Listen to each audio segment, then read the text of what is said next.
안녕하세요. 백두산 금융연구소의 백두산입니다. 8월 20일 수요일 저녁 9시 37분입니다. 어제 미국 증시는 하락 마감했습니다.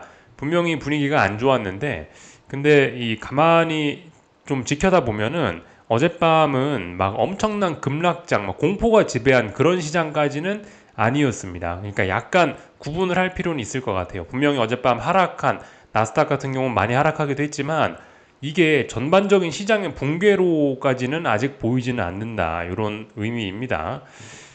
어젯밤 내용을 보시면은 샘 올트먼이 나와서 AI 거품론 이런 거 이야기했죠. 그러면서 한동안 시장을 주도하던 엔비디아와 반도체, 빅테크가 많이 빠졌지 않습니까? 그런 게 딱 눈에 띕니다. 이런 대형주들이 빠지면서 나스닥의 낙폭이 매우 컸던 게 어젯밤의 특징입니다.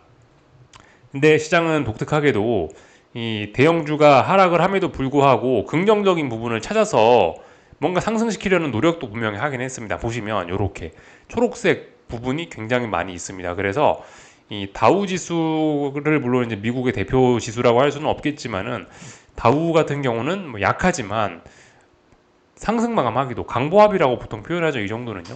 강보합 마감하기도 했습니다.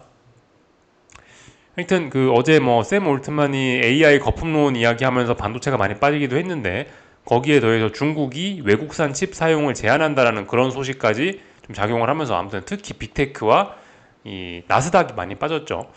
제가 그 지난 주인가부터 말씀드린 게 이제 지금 시장이 좋은 이유, 안 좋은 이유 뭐 그래가지고 말씀드렸던 게 가장 중요한 게 기술적인 요인들을 좀 많이 말씀드렸습니다. 지금 시장이 상승하고 있는 이유는 기술적인 이유 때문에 지금 시장이 하락하는 건 기술적인 이유 때문에 이런 기술적인 부분을 많이 좀 이야기를 해드렸습니다. 분위기가 좋기 때문에 오르고 추세가 좋기 때문에 오르고 뭐 그런 거라고 말씀드렸는데 아무튼 지금 시장이 하락을 하고 있는데 어제도 말씀드렸다시피 이 너무 오랫동안 많이 올랐기 때문에 이제 거기에 대한 상승의 피로감으로 지금 하락을 하는 게 주된 하락의 이유라고 생각을 하실 수가 있겠습니다. 여기에 이제 뭐 제가 좀 전에 말씀드린 뭐 샘 올트만이 어쩌고 저쩌고 뭐 잭슨홀 경계감이 어쩌고 저쩌고 이런 것도 명분이 될 수 있겠지만 아무튼 기술적인 부분이 지금 좀 중요하지 않나라는 생각이 들고요. 기술적인 부분 이야기를 하면서 경계해야 될 점이라고 제가 두 가지 말씀드렸던 거 기억하시려나 모르겠는데 지금 이제 기술주 대형주 7개가 S&P 500 지수에서 차지하는 시가총액 비중이 35%였다라는 거를 제가 말씀드린 적이 있는데 이 S&P에서 35%를 넘어간 적이 지금까지 없거든요. 35%만 터치하면 계속해서 밀리고 이런 모습들이 나타났습니다. S&P 전체에서 35%라는 비중을 넘어간 적이 없다라는 거죠. 35%를 달성하면 그 비중이 줄어들고 그 비중이 줄어들고 그 비중이 줄어들고 했었다라는 건데 이번에도 결과적으로 35%를 터치하고 지금 이 대형 기술주들의 비중이 또다시 줄어들고 있는 그런 모습입니다.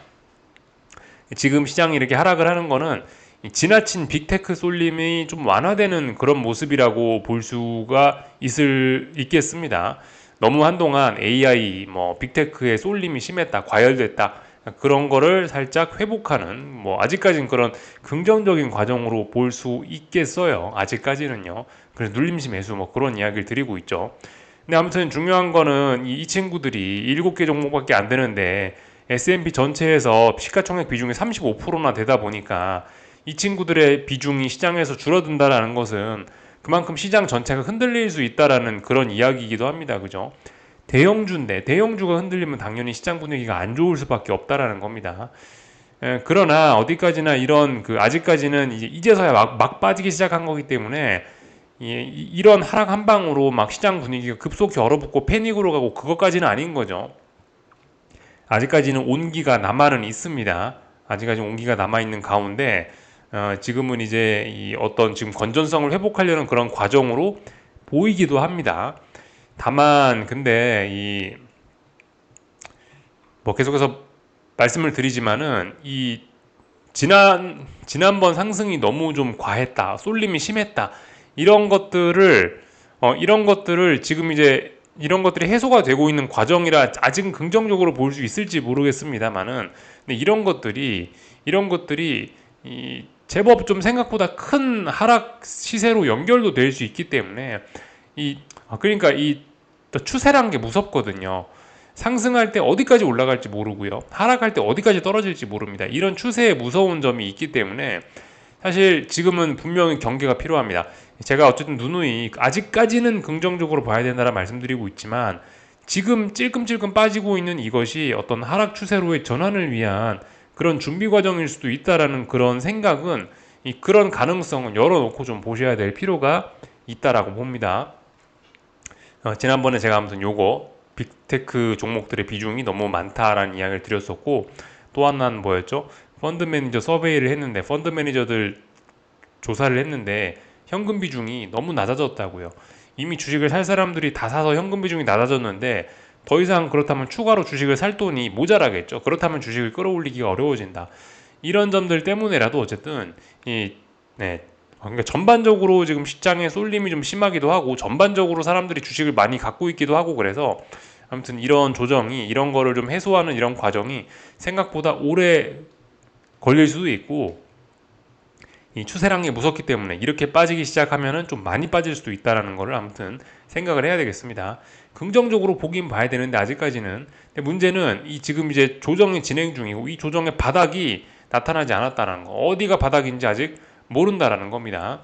그렇기 때문에 좀 뭐 어쨌든 좀 보수적인 그런 게 좀 필요하지 않나 싶습니다. 보수적인 그런 대응이 필요하지 않겠나 싶습니다. 하여튼 그 금요일 날이 또 그거예요. 그러니까 이번 주 금요일 날 8월 22일이 금요일 날이 잭슨홀 미팅에서 파월의장 연설하는 날입니다. 지금 계속해서 뭐 잭슨홀 경계감이라는 표현을 시장 참가자들이 쓰고 있는데 22일 날까지란 말이죠. 그러니까 22일 만약에 이제 지금 여기서 우리가 어떤 상상을 해본다면은 단기 바닥은 22일 정도 파월의장 연설을 계기로 해서 나타날 수 있지 않을까라는 뭐 그런 생각 정도는 해볼 수 있을지 모르겠습니다. 근데 아무튼 이것도 가봐야 아는 겁니다. 가봐야 알아요. 물론 오늘 밤에도 미국 증시가 다시 회복할 수 있을지 모르겠습니다만은 아무튼 그 중요한 건 봐야 안다는 겁니다. 어디쯤이 바닥일까 예상을 하고 미리 주식을 사는 게 아니고 바닥이 확인이 되면은 이제 주식을 사는 그런 게 필요하다라는 겁니다. 매수세를 확인하고 매수를 할 때는 누군가 매수한 걸 확인을 하고 사는 게 맞다라는 이야기. 그게 좀 안전한 방법이라는 이야기를 좀 드리고 싶습니다. 하여튼 그래서 뭐 이런저런 이야기를 좀 드려봤고 근데 아무튼 지금 이게 이제 한국 증시가 좀 많이 빠지고 있고 뭐 그러다 보니까 이 지금 시장 분위기가 엄청나게 안 좋은 거라고 생각하실 수도 있겠지만은 약간 눈을 돌려서 전 세계적인 관점으로 보면은 사실 이거 독일 증시입니다. 매우 아직까지 강해요. 그런 막 엄청난 패닉 이런 건 없습니다. 아직까지 시장 분위기는 전반적으로 좋습니다. 아직까지는요. 아직까지는 전반적으로 좋아요. 뭐 물론 뭐 일본 증시 같은 지금 보시는 거 일본 증시인데 일본 증시가 오늘 뭐 조금 빠지긴 했습니다만은 오늘 5일선을 깬 것 같은데 그럼에도 불구하고 이런 거는 그 지난 급등에 대한 피로감을 소화하는 가벼운 조정으로 볼 수 있거든요. 이런 것들도 아직까지 긍정적으로 봐야 되는 그런 부분이고요. 중국 증시 같은 경우도 지금 보시면 계속해서 오늘 금리 인하를 오늘 금리를 동결했다 하더라고요. 일단 계속해서 올라가고 있습니다. 그래서 뭐 미국 지금 분위기가 좀 안 좋은 거는 좀 엄밀히 따져봤을 때 이 기술적인 부분이라고 말씀드린 거긴 한데 아무튼 이런 어떤 그 기술주들이 특히 약한 거고 반도체가 뭐 특히 약한 거고 한국 증시가 특히 약한 거다라는 생각을 하셔야 되겠습니다. 그래서 뭐 제가 뭐 말씀드린 게 정석적인 전략이 뭐냐 잘 나가는 친구들은 매수하고 못 나가는 친구들은 매도한다. 요게 정석적인 롱숏 전략이죠. 그죠? 롱숏이라 표현을 하는데 아직까지는 분위기는 전반적으로 좋으니까 일단 뭐 지금 시장에 빠지더라도 많이 빠지는 걸 기대할 수는 없는 상황이긴 한데 아무튼 그 와중에 특별히 약한 친구 한국 증시 이런 친구들은 매도 전략 이런 걸 이제 생각을 좀 해볼 수도 있지 않겠나 싶고 아직까지 강한 친구들 뭐 유럽 증시 뭐 중국 증시 이런 친구들은 아직도 매수 대응 충분히 가능하겠죠. 그죠? 이런 것들이 뭐 정석적인 대응이라고 볼 수가 있겠습니다. 강한 친구들은 강하다고 인정해주고 거기에 맞는 대응을 하고 약한 친구들은 약하다고 말을 해주고 인정을 해주고 거기에 맞게 대응을 해주고 그런 게 필요할 것 같아요. 그러니까 세계 증시는 아직까지 이 막 분위기가 꺾인 게 아니고 혼조한 겁니다. 혼조한 거. 강한 친구들도 있고 약한 친구들도 있고 뭐 그런 겁니다. 그 중에 특히 한국이 지금 가장 약해지기 시작했습니다. 이런 점들을 좀 쭉 살펴봤습니다. 하여튼 뭐 특별한 이슈가 없는 가운데 잭슨홀 미팅만 기다리고 있는데 이 줄줄이 미국 증시고 한국 증시고 막 빠지고 있는 좀 그런 분위기가 안 좋은 상황입니다. 나스닥 기술적인 이야기를 좀 할까 하는데요. 말씀드렸다시피 그 중요한 자리를 아직 깬 건 아닙니다. 중요한 자리, 2900 이런 자리가 중요한 자리일 겁니다. 지난번에 나스닥이 한번 빠졌었죠. 2거래일 동안 요렇게, 그죠? 2거래일 동안 빠졌던 걸 기준으로 해서 요렇게 박스권 이야기를 드렸었는데, 박스를 돌파한 척 하나 했더니 이게 오버슈팅이었음이 밝혀졌고, 결과적으로 다시 박스 안쪽으로 들어왔습니다. 이 박스 아래가 붕괴되면 이제 본격적인 가격 조정으로서 연결이 될 겁니다. 근데 아무튼 지금 상황에서 가격 조정으로 발전된다라고 함부로 단정 지을 수는 없습니다. 지금 현재 상황에서는 아직까지는 미국 증시를 좋게 봐야 되는 겁니다. 고점은 조금 높아지고 있고, 단지 지금 시장이 하락하는 거는 급등 피로감 때문에, 한동안 많이 올라던 피로감 때문에 좀 빠지는 거라고 보는 게 정석적인 관점이죠. 고점이 낮아지거나 저점이 낮아지거나 이런 모습들이 나타나면은 안 좋게 봐야 되겠지만, 어쨌든 아직까지는 좋게 봐야 됩니다. 다만 이 지난 상승이 굉장히 좀 급격하고 오랫동안 지속이 되기도 했고, 또 그리고 그 지금 같은 경우는 뭐죠? 오래간만에 나스닥도 21선을 깨더라고요. 21선을 지난 한 번 깼었고요. 두 번째 깨는 모습입니다. 그래서 뭐 이런 모습들을 봤을 때, 야, 이제 좀 추세적으로 상승이 좀 끝나려나 라는 생각도 좀 하긴 해야 될 것 같습니다. 그런 눌림시 매수가 정석적인 게 맞는데, 눌림시 매수가 정석이긴 정석인데, 야, 이거 혹시 추세가 좀 전환되는 거 아니야? 그러니까 지금 이런 자리 2900 이런 자리가 붕괴될 가능성도 좀 열어놓고 봐야 되지 않겠나 싶습니다. 그러니까 다소 좀 보수적인 접근이 필요한 것 같고, 눌림시 매수라는 이야기를 드렸는데, 그래서 아무튼 만약 눌림시 매수를 해보겠다 그러면 대략적으로 이런 마디 가격 근처에서 한 번쯤 해보는 그런 좀 보수적인 전략이 좀 필요하지 않겠나. 한 번쯤 이 주변에서 매수해보고 안 되면 빨리빨리 포기하고 아래쪽으로 가는구나, 이렇게 또 생각을 바꾸든지, 하여튼 그런 좀 보수적인 전략이 필요한 게 아닌가 싶습니다. 공격적인 전략은 뭐죠? 공격적인 전략은 아직 바닥 확인도 안 됐지만 이런 데서 막 일단 주식을 사 모아 보는 거죠, 그죠? 그런 게 공격적인 전략. 다소 보수적인 전략은 여기가 지지선이니까 이까지는 내려올 수 있어, 이쪽 부분에서 한번 해보자, 이런 게 조금 보수적인 매수 접근이라고 할 수가 있겠습니다. 그죠? 하방 베팅은 아직 아니죠. 그죠? 아직 나스닥은 하방 베팅의 근거도 보이지가 않습니다. 아직 단기 고점 정도는 확인됐지만 이거 하나를 믿고 하방 베팅을 하기는 지금은 좀 애매하죠.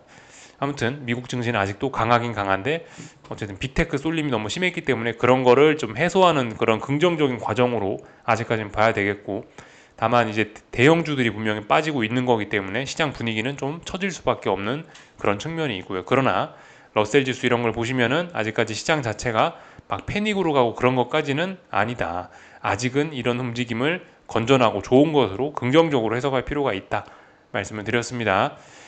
S&P는 아직까지 강해요. 그죠? 분명히 좀 전에 보시면 나스닥은 21선 붕괴시키고 이랬지만 S&P는 21선 지키고 있고요.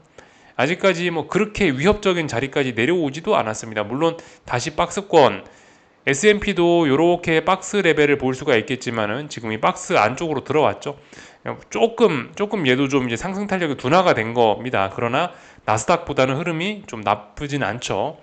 나스닥보다는 빅테크 비중이 좀 낮으니까, 나스닥은 빅테크 비중이 한 45%에서 50% 가까이 될 거고, S&P는 한 35% 이 정도 되니까 아무래도 조금, 그죠? 그 악영향을 좀 덜 받는다. 빅테크의 조정에 대한 악영향을 좀 덜 받고 있다. 이렇게 볼 수가 있겠죠. 하여튼 아직까지 긍정적으로 보는 게 정석적인 관점이긴 하나, 어쨌든 분명히 뭔가 좀 안 좋은 냄새가 나긴 나는 것 같아요. 그죠? 올해 들어서 지금 시장이 계속 한동안 좋다 보니까, 물론 올해 계속 좋았던 건 아니고 4월부터 해가지고 지금 몇 개월 동안 너무 오랜 좀 평화에 좀 젖어 있다 보니까, 이런 점을 좀, 너무 오랜 평화에 대한 경계가 좀 필요하지 않겠나라는 생각이 듭니다. 하여튼 뭐 계절적으로도 9월 달은 늘 성과가 안 좋았다라고 하긴 해요. 물론 아직 9월은 아닌데요. 8월이긴 한데 9월 달에도 좀 계속해서 좀 분위기가 안 좋을 것도 좀 생각을 해볼 필요가 있지 않나 싶습니다. 작년이었나, 그죠? 작년에도 여름쯤에 분위기가 좀 안 좋았던 것으로 기억을 합니다. 작년 8월, 7월에서 8월에 분위기가 안 좋았죠. 그리고 그 분위기 안 좋았던 게 결과적으로 9월까지 이어지긴 했습니다. 하여튼 뭐 역사적으로 9월 달이 성과가 뭐 안 좋은 달이다라고 이야기하긴 하더라고요. 뭐 항상 그런 건 아니겠지만 그럴 확률이 높다라고 하긴 합니다. 아무튼 보수적인 이야기, 조금 좀 보수적인 접근 그런 이야기 좀 드렸습니다. 개별 종목 좀 몇 개만 볼까 하는데 엔비디아입니다. 엔비디아도 결과적으로 어제 어떻게 됐다? 여기 박스권이었는데 박스권을 넘지 못하고 결국 박스권 안에 갇힌 모습이죠. 박스권 안에 이렇게 갇혔고요. 이렇게 박스권 볼 수 있을 것 같습니다. 이렇게 박스권 보시면 될 것 같고 어쨌든 지금 엔비디아도 굉장히 이제 좀 의미 있는 고점을 만들어낸 게 21선을 깨고 있죠. 물론 처음 깬 겁니다. 처음 깼기 때문에 굉장히 아직까지 이 정도면 괜찮다라고 볼 수가 있긴 있는데 아무튼 21선을 깨고 있다. 주도주가. 이런 거는 좀 의미가 좀 있긴 있을 것 같아요. 이 자리를 붕괴시켜야 좀 이제 좀 극적인 하락이 좀 나타날 수가 있겠죠. 그죠? 아직까지는 강하긴 강한 겁니다.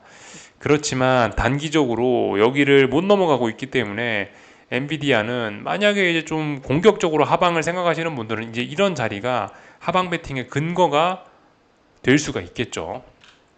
근데 그게 정석은 아니라고요. 지금은 눌림시 매수가 정석입니다. 엔비디아가 단기적으로 너무 탄력이 죽어버렸다. 이런 모습을 볼 수가 있겠습니다. 물론 중장기적인 추세는 너무 좋습니다. 그렇지만 단기적으로 죽어가지고 단기적으로 좀 조정이 불가피해 보인다. 이런 이야기 드렸습니다. 반도체 지수인데요. 반도체 지수는 지금 역사적 고점을 맞고 조정이 나오고 있는 과정 중인데 저점과 저점을 연결한 추세선을 어제 붕괴시켰죠. 그러니까 조금 조정이 좀 나타날 수 있는 자리이긴 하고 물론 그럼에도 불구하고 아직까지는 긍정적으로 볼 필요가 있습니다. 아래에 있는 이런 중요한 지지선 자리를 깨진 않았기 때문에 아직까지는 긍정적으로 볼 수 있고 눌림시 매수 생각을 할 수 있긴 있는데요. 아무튼 이런 친구들도 좀 분위기가 그렇게 좀 좋아 보이지는 않습니다. 아무튼 21선을 지난번에 한번 왕창 깼었었는데 다시 21선을 깨고 있거든요. 아무튼 이런 이평선들을 깨고 있다. 중요한 어떤 그죠, 중요한 이평선들을 깨고 있다 이런 거는 분명히 안 좋은 신호이긴 합니다. 그래서 어쨌든 계속해서 보수적인 접근 그런 걸 이야기하고 있습니다. 필라델피아 반도체 지수를 만약에 이제 좀 공격적으로 접근을 한다라고 한다면 공격적인 매수 전략을 생각한다라고 한다면은 빠질 때 지금 막 사는 거죠. 이런 게 이제 공격적인 전략이 될 거고 차라리 좀 보수적인 전략은 예를 들면은 이런 선을 잘 활용하는 겁니다. 그죠? 아래에 있는 이런 선이 붕괴가 되면 아래로 와장창 빠질 수 있는 자리이고 위쪽에 있는 저항이 돌파 한창 되면 레벨업이 되면서 와장창 많이 올라갈 수 있는 자리입니다. 그죠? 그래서 보수적인 분이라면 보수적인 매수 전략을 생각하시는 분이라면 아래에 있는 지지선 부근에 왔을 때 한번 매수를 해보거나 아니면 이런 저항을 넘어갔을 때 안착하는 걸 보고 매수를 하거나 그런 게 이제 좀 보수적인 전략이 될 겁니다. 지금은 뭐다 엔비디아고 필라델피아 반도체고 조정이 일단 시작은 된 거죠. 시작은 됐는데 어디가 바닥인지 몰라요. 어디가 아직 조정이 끝인지 모릅니다. 그렇기 때문에 좀 그죠 경계를 할 필요가 있어요. 지금 나스닥도 그래요. 어디가 바닥인지 몰라요. 조정은 일단 시작은 되긴 된 거죠. 그죠?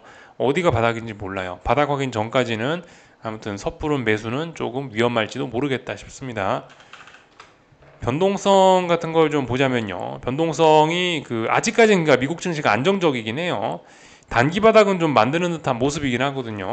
오래간만에 조금 좀 의미 있는 매수세라고 할 수 있는 그런 게 좀 나타난 것 같아요. 오늘 밤에 이 변동성을 잘 보셔야 될 부분은 변동성의 5일선을 잘 지지하는지 좀 봤으면 좋겠습니다. 이 부분을 중요한 포인트로 좀 보셨으면 좋겠고 오늘도 5일선 위에 이렇게 안착을 해서 마감이 되면은 그럼 5일선 위에 대략적으로 2거래일 연속으로 안착하는 그런 모습이 될 겁니다. 그죠? 그렇다면은 단기 바닥에 대한 신뢰도가 높아지게 됩니다. 물론 이 40.23 요 아래에서 움직이는 거는 미국 증시는 굉장히 건전한 거라고 봐야 됩니다. 좋게 보긴 해야 되는데 근데 이 자리를 넘어서는 순간은 이제 분위기가 심각하게 침체가 된다. 이렇게 볼 수가 있겠죠. 아직까지는 괜찮은 구간입니다. 아직까지는 이 변동성 지수 이런 걸 봐도 건전한 조정 중이야 라고 보는 게 정석적인 해석이긴 합니다.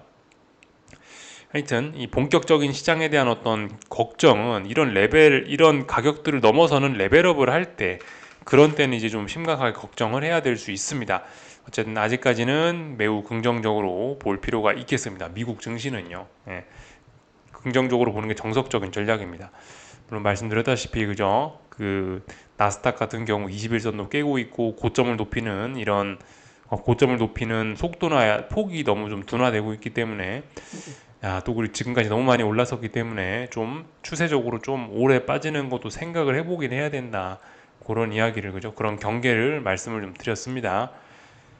뭐 가을 그런 표현들 좀 생각하셨으면 좋겠습니다. 가을 지금까지 아무거나 사도 아무 주식이나 다 오르던 여름이 끝나고 뭐 이제는 뭐 가을이 왔다. 가을이라면 선별적인 움직임 그런 걸 좀 생각을 해야 될 수 있겠습니다. 한국 증시는 좀 다 미국 증시는 좀 다 봤고요. 한국 증시도 뭐 미국 증시와 이제 한국 증시는 미국 증시와 이제 이야기가 좀 달라져야 되겠죠, 그죠? 왜냐면은 이제 그 한국 증시는 중요한 저점들을 막 깨고 있고 중요한 지지선을 깼기 때문에 코스피 기준으로 일단 먼저 볼까요? 코스피는 보시면은 제가 말씀드렸던 중요한 자리를 깼습니다. 지금 대략적으로 봤을 때 이렇게 박스권이었거든요. 근데 변동성이 커지면서 오버슈팅, 언더슈팅이 나타나기도 했었습니다. 근데 결과적으로 어떻게 됐다? 오늘 그 박스권 하단 자리를 깼습니다. 그리고 그 제가 말씀드렸던 중요한 저점과 저점을 연결한 이런 추세선 이런 것들도 좀 깨버리고 있거든요. 그렇기 때문에 이런 것보다 안 좋게 봐야 됩니다. 비록 오늘 양봉이 나타나긴 했지만 이거 의미 있는 지지선은 아니고요. 다만 이제 단기적으로 순간적으로 낙폭이 과했기 때문에 어떤 단타 세력이 들어와서 단기 저가 매수 이러면서 순간적으로 누가 단타를 친 거 정도로 좀 보셔야 되지 의미 있는 매수세를 생각하시면 아직까지 안 되겠습니다. 의미 있는 매수세가 아니에요. 아직 바닥이 나타나지 않았고 지난 저점을 낮추고 있다는 걸 보셔야 됩니다. 고점이 낮아지고 저점이 낮아지고 근데 솔직히 아직까지는 이게 그 세계 증시가 말씀드렸다시피 아직 좋은 친구들이 되게 많다고요. 아직까지 분위기가 세계 증시가 다 같이 죽은 패닉 이런 건 아니고 아직까지 괜찮기 때문에 솔직히 한국 증시가 지금 당장 우르르쾅쾅 많이 빠진다 이런 거를 좀 기대하기는 좀 어려울 것 같긴 합니다. 그리고 더군다나 이 지난 상승의 힘이 아직도 좀 남아 있기 때문에 예를 들면 61선 같은 경우는 아직도 머리를 빳빳이 들고 있는 우상향을 하고 있긴 하거든요.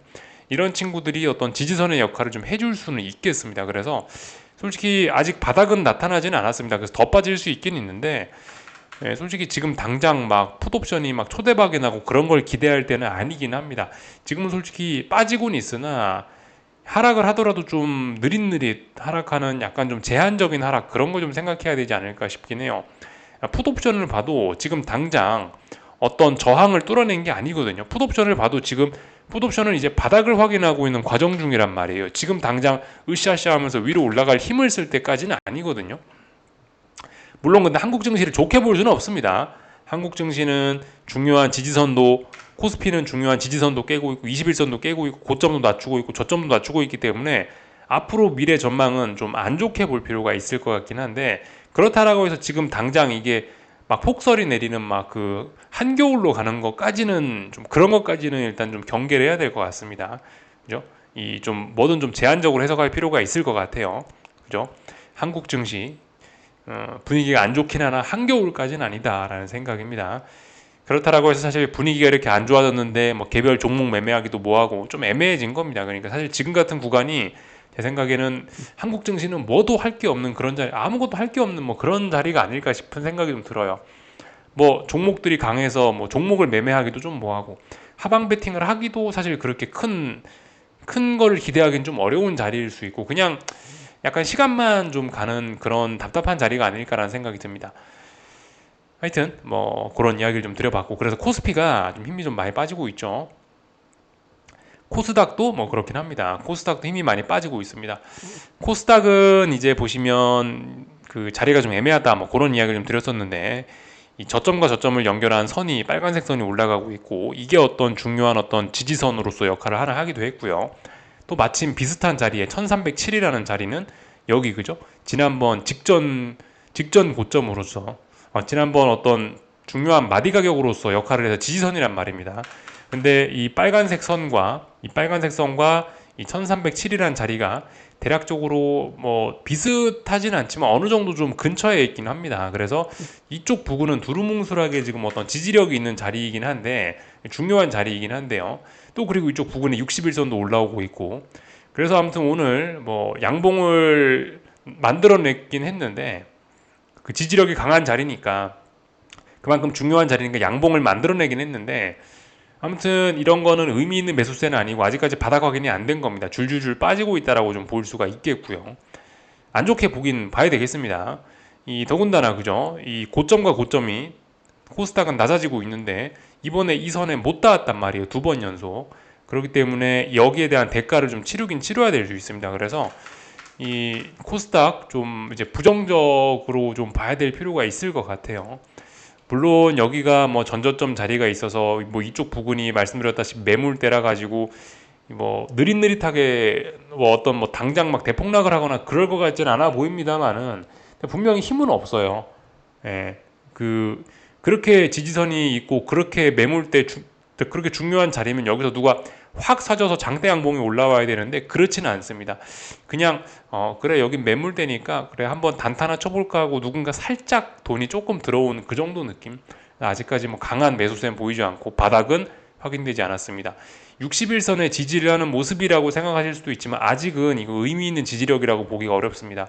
61선에 대한 검증은 뭐 일단 좀 봐야 되겠지만 내일도 좀 이어지지 않을까라는 생각이 들어요.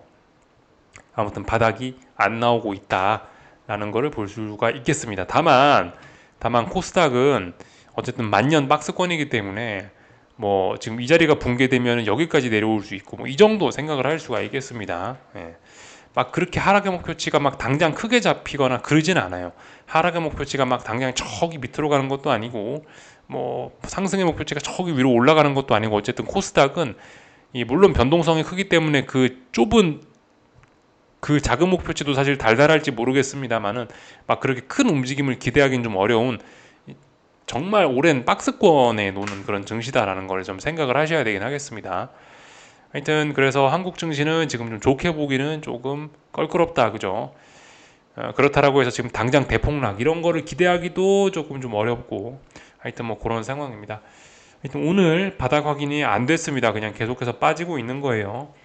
그 뭐 굳이 뭐 미국 증시 보고 뭐 이럴 거 없습니다. 한국 증시는 약간 이제 지 혼자 가는 것 같아요. 지 혼자 미국 증시와 상관없이 전 세계에서 가장 강한 증시가 됐다가 지금은 가장 약한 증시가 되는 그런 길이 아닐까 싶긴 합니다.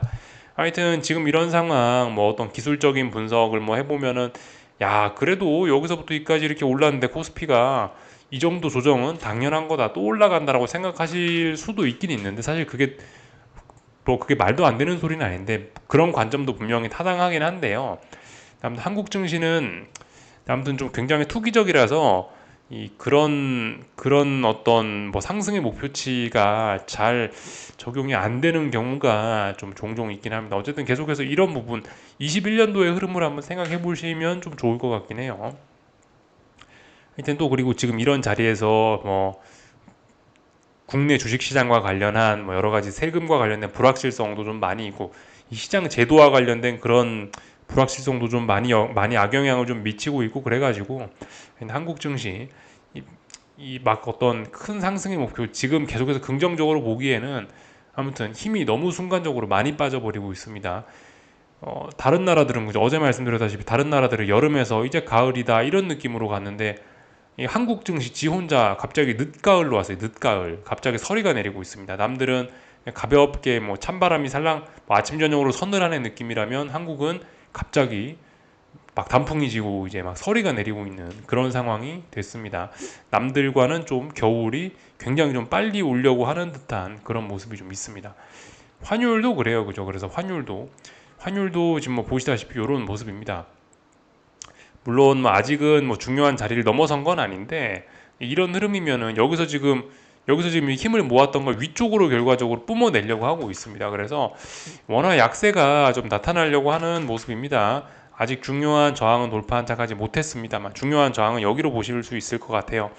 1402원 정도로 보겠습니다. 1402원. 1402원을 넘어가야 이제 본격적으로 올라가는 거긴 한데 흐름이 지금 아래쪽에서 이 바닥 다지길 잘했습니다. 61선 이런 것도 슬슬 머리를 들려고 하고 있고요. 그래서 아무튼 한국 주식 나홀로 강했었는데 이상하게 나홀로 약한 시절로 가면서 이제 원화 약세가 좀 같이 동반이 이렇게 되려는 게 아닌지라는 생각이 좀 듭니다. 한국 증시 경계가 좀 필요하겠습니다. 전반적인 이야기들 좀 다 드렸고, 뭐 오늘 뭐 삼성전자는 뭐 미국에서 지분 취득을 검토한다 그런 소식이 나오기도 했는데 뭐 그렇게 의미 있는 매수는 아닙니다. 뭐 지금 71,400원, 500원을 넘어가야 의미가 있지. 그거 밑에 있고 5일선 밑에 있으면은 의미가 별로 없긴 합니다. 하여튼 뭐 하이닉스도 중요한 지지선을 지금 이제 테스트를 중요한 지지선에 턱걸이 했네요. 근데 이거 의미 있게 지지했다라고 볼 수가 없습니다. 아무튼 지금 주도주들이 급속히 좀 무너지고 있어가지고 다 같이 두산 에너빌리티 이런 것도 그렇고, 물론 부자는 뭐 망해도 3대는 간다고, 이런 친구들이 분명히 한 번쯤 꿈틀하면서 또 굉장히 큰 시세를 또 줄 수는 있겠지만은 이런 자리에서 61선까지 훅 깨고 있다 이런 거는 결코 미래를 좋게 보기는 좀 어려운 점이 있습니다. 그래서 한국 증시 지금까지 아무리 강했던 종목들이라도 좀 경계가 좀 필요하지 않겠나 싶습니다. 한국 증시 그래서 지금 시장 분위기 안 좋기 때문에 좀 남들보다 많이 차가워졌기 때문에 주식을 하는 것도 좀 그렇고 하방 베팅 하는 것도 사실 큰 수익을 기대하기도 좀 어렵고 좀 그런 답답한 상황이 좀 당분간 나오지 않겠나 이런 생각이 좀 듭니다. 이런저런 이야기들 좀 드려봤고요. 30년물 채권인데요. 아마도 그 보니까 이렇게 되지 않을까라는 생각이 좀 드네요. 한동안 이제 주식 올라가고 이제 뭐 네 그죠? 그러니까 이 주식 올라가고 채권이 좀 떨어지는 좀 요런 모습들이 좀 나타난 것 같은데 한동안 그러니까 주식과 채권이 약간 반대로 이렇게 움직이는 그런 경향이 있었던 것 같은데 지금 이제 방향성만 바뀌어 가는 지금 그러니까 방향성이 좀 바뀌어서 이제 이런 흐름이 가지 않을까라는 생각이 좀 드네요. 주식의 매력이 그러니까 지금 이 상황에서 뭐 AI 주식 뭐 이런 게 비싸다 이런 이야기가 나오면은 상대적으로 채권이 그 사이를 그러니까 지금 미국 증시 나스닥이 힘을 못 쓰는 사이에 채권이 조금 힘을 쓸 가능성이 좀 있긴 있을 것 같아요. 채권이 안 그래도 어제 양봉이 나타나긴 했거든요. 그래서 사실 그 주식시장이 분위기가 안 좋으면 채권으로 돈 쏠림이 좀 나타날 수 있는데 약간 좀 그런 흐름이 나타나려는 것 같다라는 생각이 좀 듭니다. 어쨌든 주식과 흐름이 반대로 좀 가지 않겠느냐라는 그런 생각이 좀 들어요. 물론 전반적으로 혼조한 구간이기 때문에 지금 채권을 열심히 매매하는 거는 사실 그렇게 메리트는 좀 떨어질 것 같긴 합니다. 외환 시장도 그냥 계속해서 좀 답답하고요. 예. 하여튼 유로화 보고 계시는데요. 고점과 고점을 연결했는데 이 선이 나오죠. 이 선에 터치를 못하고 있네요. 그러면서 5일선을 어제 깼습니다. 2거래일 연속으로 지금 5일선을 회복하지 못하고 있습니다. 이거 좀 그죠? 이거 아래쪽으로 슬슬슬슬 좀 빠지려나라는 생각이 좀 있습니다. 그렇다면 달러 강세로 이제 좀 전환되는 게 아닌가 그런 생각 좀 하긴 해야 될 것 같습니다. 지금까지는 이제 유로화가 매우 강하고 달러가 네, 그 유로화가 매우 강한 구간이었어 가지고 이런 움직임들이 좀 나타났는데 이번에는 지금 이렇게 고점을 여기 터치 못하는 현상이 나타났거든요. 유로화의 힘이 좀 급속히 빠질 가능성도 생각은 해봐야 되지 않겠나 싶습니다. 유로화의 힘이 급속히 빠진다. 달러와의 힘이 급속 강해질 수도 있다라는 거 순간적으로 그런 생각을 좀 해봐야 될 때가 아닌가라는 생각이 듭니다. 외환 시장이 물론 아직은 혼조한 구간이라 막 그렇게 뭐라 강력하게 이야기하긴 뭐하지만은 하여튼 위쪽에 터치를 못하고 있고 이렇게 되면은 좀 극적인 좀 전환이 나타나는 게 아닌가. 주식시장도 지금 조금 흔들릴 분위기 좀 변해가고 있고 아직은 혼조해서 모르겠으나 달러가 조금 힘을 쓰려고 하는 게 아닌가. 달러 강세로 좀 전환되려고 하는 그런 자리에 와 있는 게 아닌가 이런 생각이 좀 듭니다. 그래서 전반적인 것들 좀 다 살펴봤습니다. 다른 나라들까지 좀 다 살펴봤고요. 여기까지 하겠습니다. 궁금한 거 리플 남겨주시고요. 내일 저녁에 뵙도록 하겠습니다.